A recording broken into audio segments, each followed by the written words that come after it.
Baiklah, di sini saya akan menjelaskan tentang 1. Pasar persaingan sempurna, 2. Pasar oligopoli, 3. Teori permainan. Yuk kita simak bersama. 1. Pasar persaingan sempurna.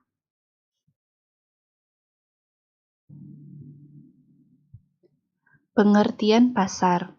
Pasar sebagai tempat sekumpulan orang melakukan transaksi jual-beli, dan sekaligus tempat untuk jual-beli yang diadakan oleh sebuah organisasi atau perkumpulan dan sebagainya dengan maksud mencari derma. Fungsi pasar. 1. Distribusi. Mendekatkan jarak antara konsumen dan produsen. 2. Pembentukan harga. Diperoleh kesepakatan harga antara penjual dan pembeli. 3. Promosi. Mengenalkan produk.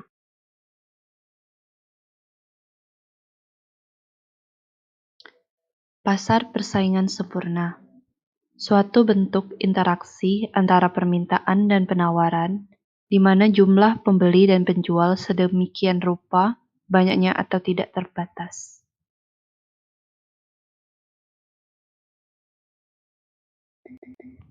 Ciri-ciri pasar persaingan sempurna. 1.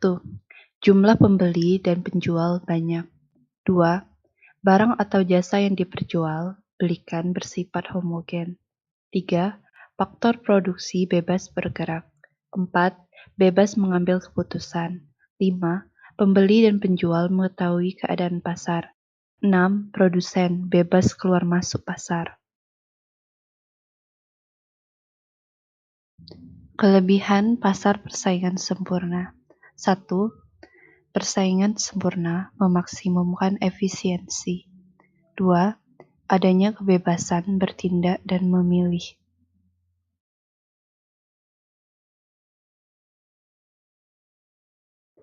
Kekurangan pasar persaingan sempurna.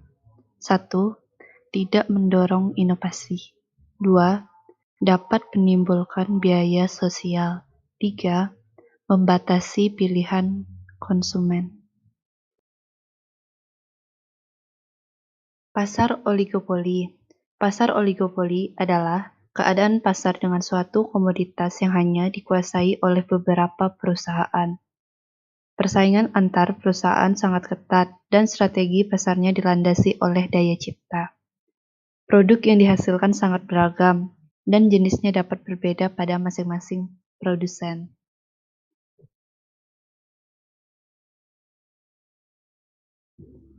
Ciri-ciri pasar oligopoli. 1. Dijalankan 2 produsen atau lebih. 2. Produk yang dijual homogen dan saling menggantikan. 3. Kebijakan produsen utama sebagai acuan produsen lainnya. 4. Harga barang di pasar relatif sama. 5. Produsen baru kesulitan masuk pasar. 6. Membutuhkan strategi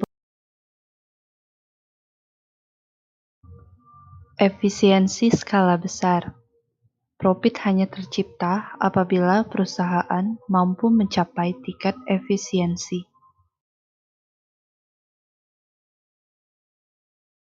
Kompleksitas manajemen.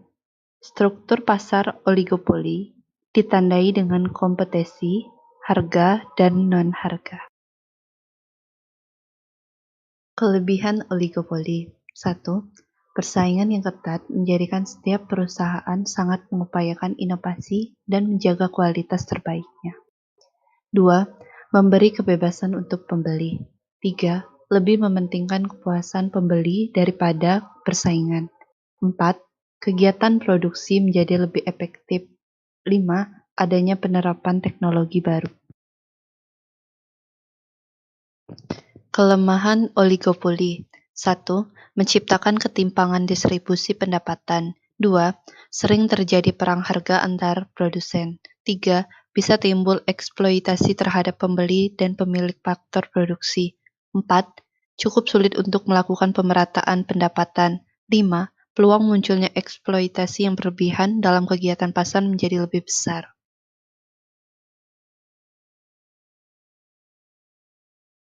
Teori permainan.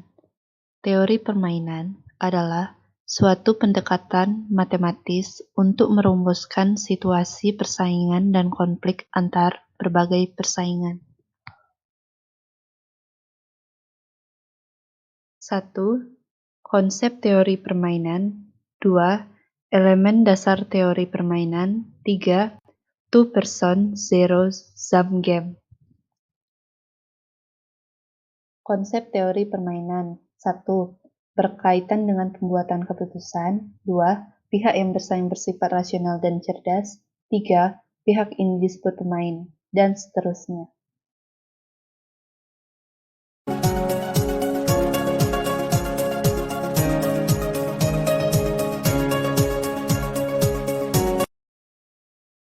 Ada dua jenis, yakni sebagai berikut. Yang pertama adalah permainan yang posisi pilihan terbaiknya bagi setiap pemain dicapai dengan memilih satu strategi tunggal, sehingga permainannya disebut permainan strategi murni, pure strategy game. Yang kedua adalah permainan yang kedua, pemainnya melakukan pencampuran strategi-strategi yang berbeda dengan maksud untuk mencapai posisi pilihan terbaik, disebut permainan strategi campuran.